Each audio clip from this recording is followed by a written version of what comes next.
back to the College Basketball Bracket Science Podcast, your encyclopedia for the college basketball season. We got a fairly busy episode today. We got a lot of things to talk about, including the first bracket reveal that was released by the selection committee on Saturday about 12:30 p.m. Eastern Time. So when you release the top 16 seeds at 12:30 on a Saturday, things are going to change like crazy very quickly right after that. So we're going to talk about, here's what the layout of our show is going to be like. We'll talk about those top 16 teams that were revealed, and then we're going to talk about how those teams performed on Saturday, including all the Saturday results, including a few bubble teams that we'll talk about. And then we'll talk about what that equals, 12:30 reveal plus the Saturday results equals the new top 16 teams, which we are going to release actually tonight on Monday, about, probably 8 o'clock tonight. So if you're here early, you're going to hear this soon. So if you're new from the Super Bowl, moving on to March Madness, you're in the right spot. If you're a everyday or every week listener, appreciate all those people, of course. So that's going to be the layout of the show. And then we are going to dive into just our first team All-Americans. Time to give some players some awards. I think we're deep enough into the season where 4 have really separated themselves. You got 4 pretty much, I would say, unanimous All-Americans, and then you got 1 that's kind of floating up for grabs. But we'll talk about how that is, and then we will just talk about the games, a quick little preview of the games to know for tonight, Monday night, Big Monday, and on Tuesday we of course have a busy day. We'll be ad-free. Be sure, if you're new, hit the like, hit the subscribe button. It really helps us out. Follow us on social media at Bracket Science with 2 S's. That's Instagram, Twitter, TikTok. Go check that out.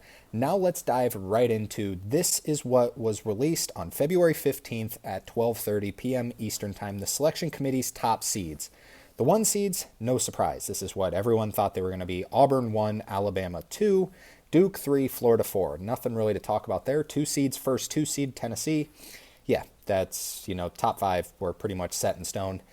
Now me, and I know a lot of other bracketologists, had Houston as the second 2 seed. They did end up giving it to Texas A&M and then Purdue and then Houston. So, just about everyone had these 4 2 seeds, Houston, Tennessee, Texas A&M, Purdue, in some sort of order. Texas A&M, I'm kind of glad to see that they got some respect because they have a tremendous resume going. They're 11th in the net, 7-5 in quad 1, 7-0 in quad 2, 0 losses outside of quad 1. They're 5th overall in wins against bubble. Really good team. I'm glad that the committee gave them some respect. I was curious to see because, a lot of bracketologists do, including myself, Houston is the projected winner of the Big 12, and I do think whoever wins the Big 12 at worst will probably be the first 2 seed, probably as long as it's Houston or Iowa State, and Arizona wasn't that conversation, but we'll talk about them here in a bit. But so I would expect them to be at worst, the first 2 seed, but we'll see how that goes going forward. 3 seeds.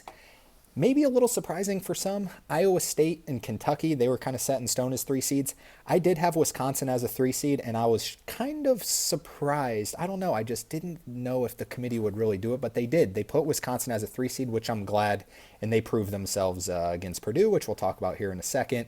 And then they did have Arizona as the last 3 seed. I had Texas Tech as the last 3 seed in my prediction. They did give it to Arizona, which I don't hate it. It was really close between Arizona, Texas Tech, and Michigan. I had Texas Tech, Arizona, then Michigan. They went Arizona, then Texas Tech, then Michigan. So just in separate orders there. So they did give that last 3 seed to Arizona. So the 4 seeds, Texas Tech, Michigan. They gave it to Kansas and St. John's, who were just kind of filled in as that 15-16 spot, which we kind of expected. So those are your top 16 seeds. You can see it on the graphic all the way there. And then, of course, things change. So let's dive into the Saturday results. The big one. Biggest game of potentially all year. Number 1, Auburn traveled to Tuscaloosa to take on number 2, Alabama. Took them down 94-85, really left no doubt. Controlled pretty much the entire game. Got off to a 9-0 start, and, Alabama showed some fight. Auburn's defense, I know you're going to say Alabama scored 85 points. That seems like, that's a pretty good amount. The pace they play, it's a pretty good job that Auburn held them to 85 points. They held them to a low shooting percentage. Auburn, to me, just looks pretty much bulletproof. If a college basketball team can be bulletproof, I think Auburn is pretty much the definition of that. They are about as good as they come. They're dominating everyone. You're beating the number 2 team in the nation pretty handily at their own home court. Auburn's so good, they continue to be that number 1 overall seed. Stanford went to number 3 Duke. Duke had no problem, 106-70. They put up 106 points. This was a good matchup between Maxime Reynaud from Stanford and Duke's Cooper Flagg, obviously. Flagg on the better team. South Carolina went to number 3 Florida. So these two teams are, I did get a question about that. They're like, why are these two teams both labeled number 3? It's rare, but it happens. They are tied for third in the AP poll right now. Florida took care of South Carolina 88-67. Vanderbilt went to number 5 Tennessee and led pretty big at the half. They led for a while, but Tennessee ended up getting the job done 81-76. These next two games that you can see on the graphic were very important. All of these teams, all 4 of these teams were in the selection top 4 seeds. In fact, they were all top 3 seeds, so pretty important games here. And the road team got the job done in both of them. Number 6 Houston went to number 13 Arizona and beat them 62-58. Good basketball game here. Houston just kind of frustrates you on defense like they do, and then made some shots late and went on that run. I'm not sure about Arizona or Houston in terms of like national champion. Houston's really good. Can their offense get there? They're highly ranked in offensive efficiency over at KenPom. Arizona's kind of just seems to be a good team, not a fantastic team, which nothing wrong with that, but I don't obviously see them as like a national champion contender. Houston is in that conversation. I think they're the 3rd favorite to win it all right now, but can their offense get there? That's the only question. Number 16 Wisconsin goes to number 7 Purdue and wins 94-84, putting the world on notice. A lot of people didn't think that they deserved that 3 seed. You go and beat a surefire 2 seed, 94-84, just kind of control. John Tanji, know the name. Potential All-American went off in this game in the second half. Wisconsin up to a 2 seed now. Yeah, a little preview there. Arkansas went to number 8 Texas A&M. A&M took care of business 69-61. John Calipari, like that he's kind of buying into some of the bracketology. He's like, if we win this game, we're solidified in the tournament in his post-game press conference, and didn't get the job done. A little bit of frustration there. Cincinnati goes to number 10 Iowa State. Iowa State wins 81-70. Iowa State kind of flying under the radar right now. I think they're still kind of like sneaky national championship good. Would I pick them? No, but they're still right in that conversation. Number 11, Michigan State goes to Illinois and beats down on them in the last couple minutes, 79-65. The score was closer than this. This kind of went viral on social media. Illinois was winning 67-66. Yeah, the final score ended up 65-79, so they lost 2 points at some point. It was just kind of a whole experience of a game, but Tom Izzo at Michigan State now sets the record for Big Ten wins of all time. Congratulations to him. Number 15, Kentucky, who is extremely injured right now, shorthanded. No Jackson Robinson, no Lamont Butler, no Kirk Risa. They go to Texas and get beat. They led for a while, but Texas picks up they needed it. They needed it bad, 82-78. Texas right on that cut line right now. Number 17, Kansas goes to Utah and loses 67-64. Maybe the most surprising result. I know Wisconsin, Purdue, pretty surprising in that one in terms of who was favored, but Kansas was favored by 6.5 in this one. Utah is not very good. Utah is not like even close to the bubble. Kansas not looking like even the second weekend sort of team at all. Maybe not even a, round of 32 team. They do not look good right now. Number 22, Mississippi State goes to number 19, Ole Miss, and beats them 81-71. If I can give any advice out there, it is to not bet on Mississippi State games because this team can be really good like they showed right here. Then there's other games where you're like, this is a top 25 team. I can't figure out Mississippi State. They're one of those teams that it seems like every year I have no clue what to do with them in March Madness as that 6, 7, or 8 seed. Just like last year, they were an 8 seed. They beat Tennessee in the SEC tournament and then just got drilled by Michigan State. What do you do with them again this year? They're always a frustrating team. I still don't think they're fantastic, but I think Ole Miss is good, and they just went to Ole Miss and beat them. So we'll see. Number 21, Missouri went to Georgia and beat them 87-74. Get Georgia out of the tournament. Georgia should not be in the NCAA tournament this year. I think they're poorly coached, quite frankly. I've said that for a while, and then I get bought back in just about every non-conference. I'm like, yeah, they got some talent this year. I think they're poorly coached, 87-74. Missouri's really good, though. Don't sleep on Missouri. Missouri looks like a top 15 team right now. West Virginia goes to Baylor in a game that we said on the last podcast felt like an 8-9 game. It felt like that even more in this. I know they're in the same conference, so it won't happen. But game went to overtime. Baylor ends up winning 74-71. First game without Josh Ojanwuna for Baylor. So Norchad Omir forced into playing the 5. Baylor's ceiling just kind of falls a little bit with just Josh Ojanwuna's injury. But Baylor gets the job done. West Virginia, this would have been a big one for the resume. They're safely in. I would give them a 99% chance of getting in, but there is still a 1% chance. Like, they have really lost a few games. Like, they were close to a lock early. Almost got this one. Wake Forest went to SMU and took them down 77-66. SMU in the same boat as Georgia. Get them out of the tournament. This is not a tournament team. People are high on them because they're highly ranked at the computers. Every time I watch this team stinks. They're not good. They don't have a quad 1 win. Get SMU out of the tournament. They do not belong in this. If you don't have a quad 1 win, I know you're playing in the ACC, not a lot of opportunities. But when you're playing Wake Forest, I mean, get SMU out of the tournament. Kansas State loses at BYU. BYU wins 80-65. Kansas State was the hottest team in the country coming in, but BYU gets the job done there. BYU safely in the tournament. BYU is one of those teams that's just solid. If you were to give me BYU, SMU, Georgia, please give me BYU in this scenario. BYU is better, and they're just more consistent, better coached, quite frankly. Give me BYU. I lied. This was the most shocking result. I forgot about this one. Just who saw this one coming? UConn loses at Seton Hall. You cannot lose to Seton Hall if you're Dan Hurley in this situation. Seton Hall is horrible. And I mean horrible. I think they had 6 wins on the season coming in. They're horrible.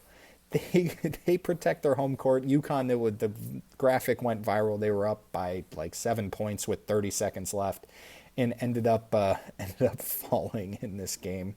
It's pretty ugly right now for UConn fans, quite frankly, and they deserve to have a down year. I mean, back-to-back national champions, but, they're probably going to be in an 8-9 game if I had to guess. And some people saying, like, that'd be a nightmare matchup. This team's just not that talented, quite frankly. Their best player is Liam McNeely, and Liam McNeely's good. He's going to be a stud in the NBA, don't get me wrong.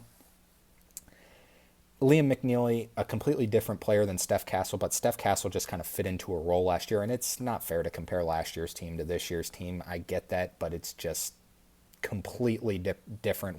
Last year, if they were leaning on Steph Castle as pretty much your only scorer, it would have been a completely different team, but he just kind of fit in as your 5th scorer, and that's kind of what they're relying on Liam McNeely to do all their scoring. Alex Caravan, quite frankly, hasn't been too spectacular this year, if I say so myself, but yikes. Rough loss there in overtime, 69-68. Boise State goes to San Diego State, gets drilled 64-47. Good win for San Diego State here. They needed a good win to solidify them in the tournament. They're like probably a 10 seed right now. Boise State was my pick to win the Mountain West coming into the season. They've been bad. I mean, they haven't been horrible, but they have been very, very disappointing. San Diego State, good win. UCF goes and loses at Colorado. UCF, let's talk about on the the SMUs, the Georgias. Get them out of the tournament. This is not a tournament team. They've been on the bubble for a while. They opened the season with a home win against Texas A&M. This team is not good. If you watch them, they are not a tournament team. I don't think they deserve to get in. Same goes for USC. USC's kind of been climbing lately. They're not a tournament team. They lose at home to Minnesota. This pretty much eliminates them, but get them out of here. LSU goes to Oklahoma and wins 82-79.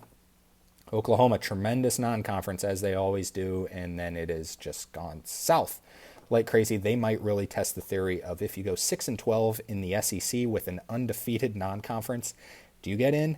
I think they're going to get in. I think they have a much better chance of getting in than they don't, but man, you can't keep losing games to LSU. LSU and South Carolina by far the 2 worst teams in the SEC. Let's keep going on these teams that we're going to completely be negative about. SMU, UCF, Georgia, at Arizona State. Arizona State just falling off like crazy. Good non-conference. I think Bobby Hurley is as overrated as a coach as they come, which I guess he's not even overrated anymore because he is firmly on the hot seat. And if things keep going like this, he might not be returning for next year. He said in his post-game press conference, they lose to TCU 74-70, by the way. He said in his press conference he's basically just lost the team. I don't know if that's something I would say if I'm a coach on the hot seat, or maybe, maybe there is really some issues in there. It's Arizona State's a mess. I think it's time to move on. This experiment's over. Villanova, who just beat St. John's and thought maybe they have a chance of getting an at-large, loses at Providence. The Kyle Neptune effect. Get them out of the tournament, quite frankly. These bubble teams just keep losing. Wake Forest, get them in the tournament. They deserve to be in the tournament. Villanova, out of the tournament. BYU, get them in the tournament. I still think West Virginia deserves to be in. Even Oklahoma, I know they've been just rough, but North Carolina goes to Syracuse and wins 88-82. The game was closer than that. Syracuse is awful, completely awful. I thought North Carolina was going to go in and you have to win this pretty badly for your metrics, and you're up 86-82 with a couple seconds left, and it was like Syracuse had a chance. This North Carolina team does not deserve to be in the tournament either. It's starting to really these bubble teams really starting to separate. Get them out of the tournament. I don't think they deserve to be in. This Syracuse team is like not even decent. They're horrible. That's it for Saturday's results. Now let's talk about Sunday's results real quick before diving into the new top seeds. Number 24 Creighton loses at number 9 St. John's. So after St. John's loses at Villanova, they rebound with a win. They take down Creighton. St. John's now well in first place in the Big East. Good for them. 79-73. Number 14 Memphis loses at Wichita State. 84-79 in overtime.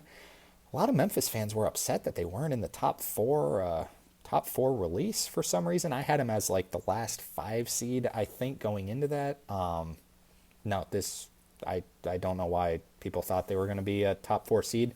They got a good resume, but it's their own fault for being in the AAC. They have had opportunities after opportunity. They need to leave. You got to get out of the AAC if you want to be in that top 4 seeds. And then you go to Wichita State and lose. This was a quad 3 game. I think it's still a quad 3 game.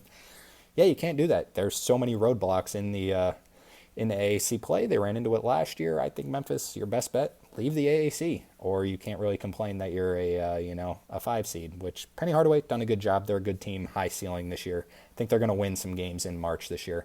Number 20, Michigan went to Ohio State and won 86-83. Michigan in first place in the Big Ten right now, looking like the clear favorites. Maybe throw Wisconsin in that conversation right now. Michigan State's still right there. Purdue's lost a couple in a row, so they're starting to fall off. It's looking like it's going to be Michigan or Michigan State, and they get to play each other this week, so that'll be a lot of fun. Ohio State's Bruce Thornton. They were down 2. I'm sure everyone saw it, last second shot. He had a nasty move on Danny Wolf. Danny Wolf fell, and Bruce Thornton was so shocked he was wide open and just gator-armed it dead short, and Michigan ends up getting the win. You feel bad for Bruce Thornton. He's fantastic, but Michigan just seems like they're better. They're really good. Danny Wolf's awesome. Trey Donaldson looks good. Roddy Gale even had a good one going back to Ohio State. That's my other thought. So we saw that with Roddy Gale going back to Ohio State. We saw it with Aiden Holloway playing against Auburn. Now, I know there's better fits out there for specific players, but if you're Dusty May and you see a guy who's coming from Ohio State to Michigan who you're taught to hate, and he wants to come to he wants to transfer to your team, I would almost say no, because that kind of tells me about someone who is, it's like, all right, so he played at Ohio State, and he obviously didn't hate us that much if he's going to transfer here. Like, you need to have that winning mentality and be bought into that brand, that Ohio State brand or that Auburn brand that Aiden Holloway is. Then you transfer to the rivals. I don't know. Maybe I'm an outlier here by saying I wouldn't want those players on my team if I'm Michigan and Roddy Gale's coming to me. I wouldn't want that, but he's a good player. There's no doubt about it. Iowa went to number 25 Maryland and led at the half. Yeah, look at the final score on that graphic. Maryland wins 101-75. They outscore them by 30 in the second half. This Iowa team is just pathetic, and I mean pathetic on defense. Maryland was at like 99 with 5 minutes left. Like, they probably could have scored 120 if they'd have kept going, but this Iowa team's bad. I'm curious about Fran McCaffrey's future there. Maryland, they're a team to watch out for. If they had any sort of depth, this would be like people would be picking them to go to the Final Four. Not saying they might not already, but this team's got some potential. Utah State loses at New Mexico. New Mexico barely sneaks one out, 82-79. Utah State actually led most of the game. New Mexico showed some heart, gets the job done there. Bradley wins at Drake, 61-59. A little bit hurtful for Drake's at-large hopes. With all those bubble teams that we have just been talking about that suck, if Drake does not win the conference. They make it to the conference championship and lose to Bradley. Drake better get in. Drake better get in. VCU better get in. If it's between Drake and UCF or, who else are we talking about? Georgia. Please put in Drake. Please put in VCU. I promise you they are better teams. Rutgers loses at Oregon, no surprise, 75-57. Nebraska wins at Northwestern, 68-64 after being down big at the half.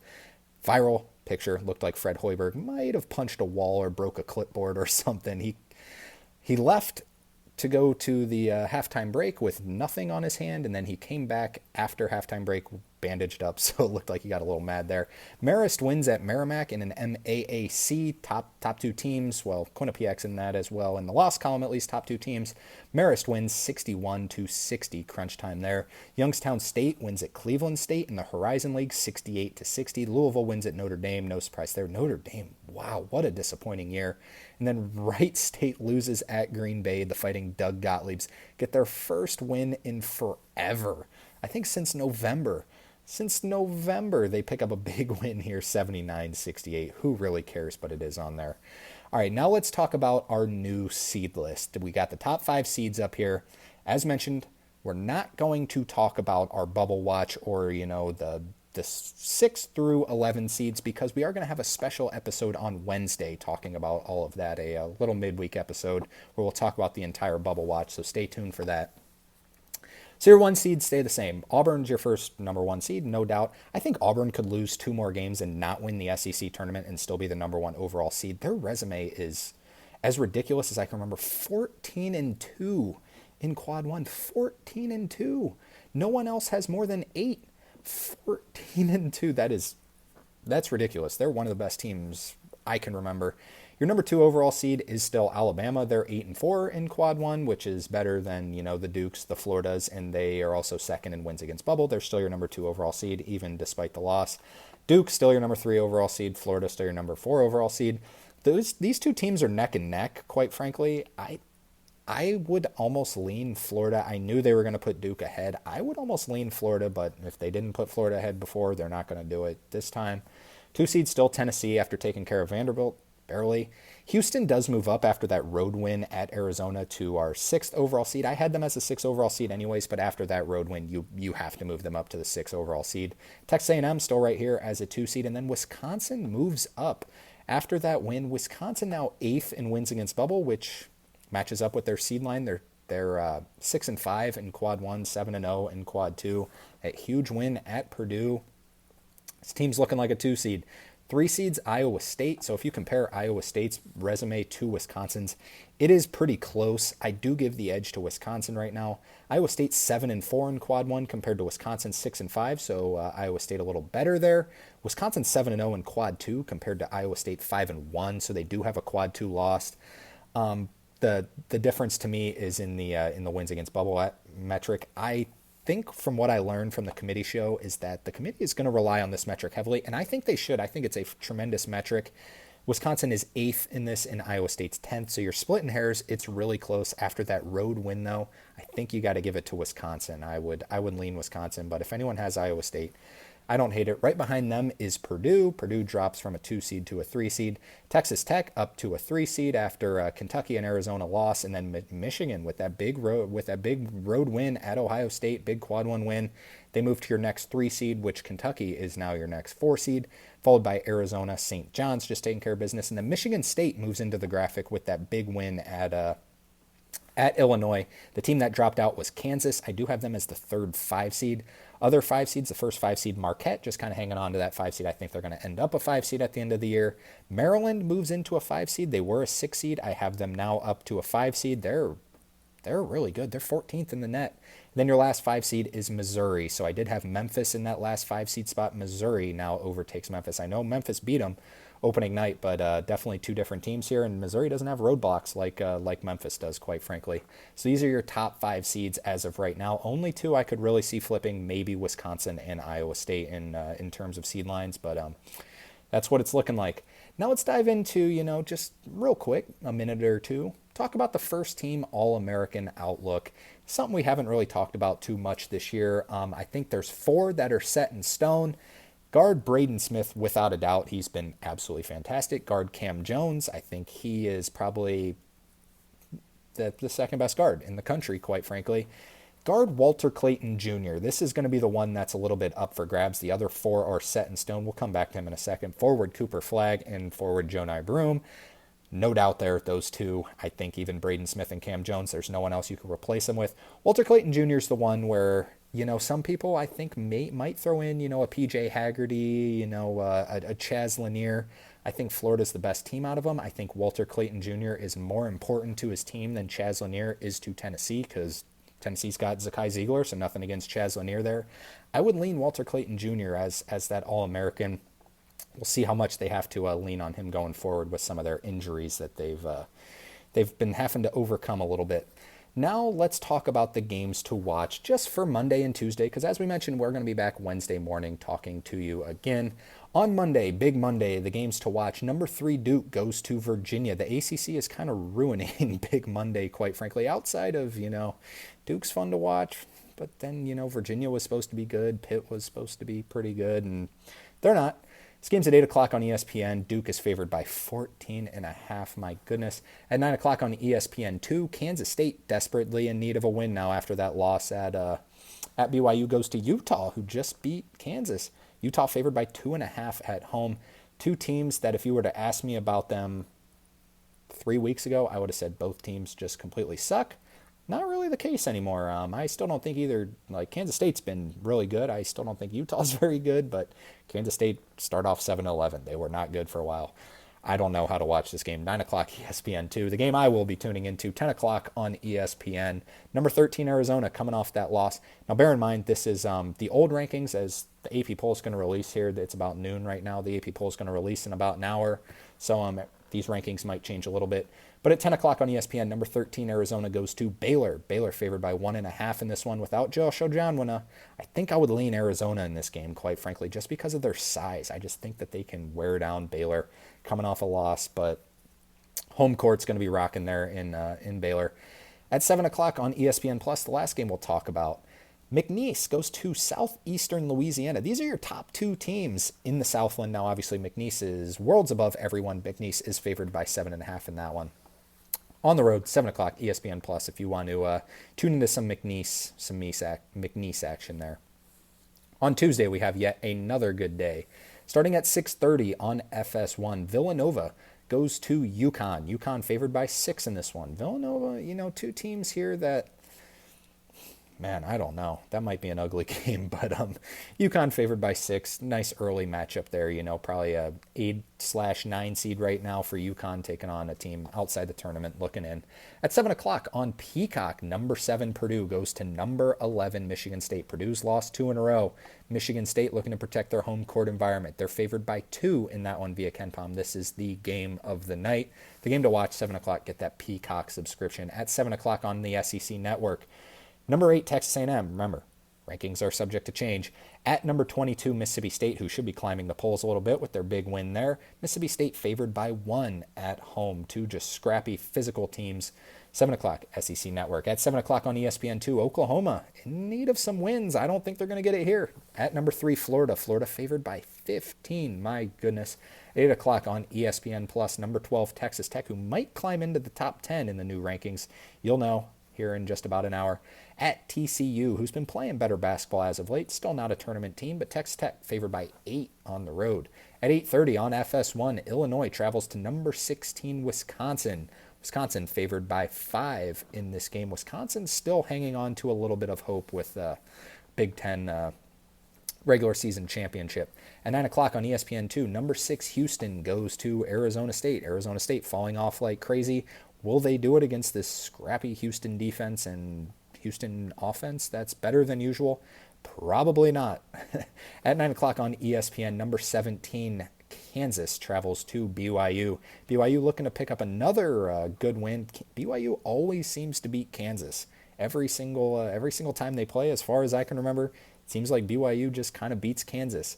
Can they do it again in this one? Kansas is favored by 1 on the road. I'm not sure that line's going to be like that. Kansas, I think, will still be ranked in the AP poll when it releases in about an hour. I might lean BYU in that one, but we saw what Kansas can do. I mean, they beat Duke. They beat Duke on a neutral. They seem to be getting worse, though. I'm not sure. That's a fun one. 9 o'clock ESPN. That's one of my favorite games. But the game to watch, number 7 Purdue at number 11 Michigan State. That's a fantastic one. That's going to do it for the show today. As mentioned, we are going to be back on Wednesday morning to talk about we're going to go through every conference, talk about the bubble, talk about some of the mid-majors that are going to be on the bubble. We're going to talk about all of that all the way through. We're even going to give you some percentages of what chance your team has to make the NCAA tournament. Like Duke, going to be 100%. They're a lock. Kansas State might be about a 25%, just looking at the games to watch tonight. So thanks for those who stuck with us. Remember to hit the like and subscribe button. Follow us on social media at Bracket Science with 2 S's. You'll see more graphics like you saw today. Everyone enjoy the next couple days. We're going to talk to you again really soon on Wednesday. Enjoy college hoops. Take care.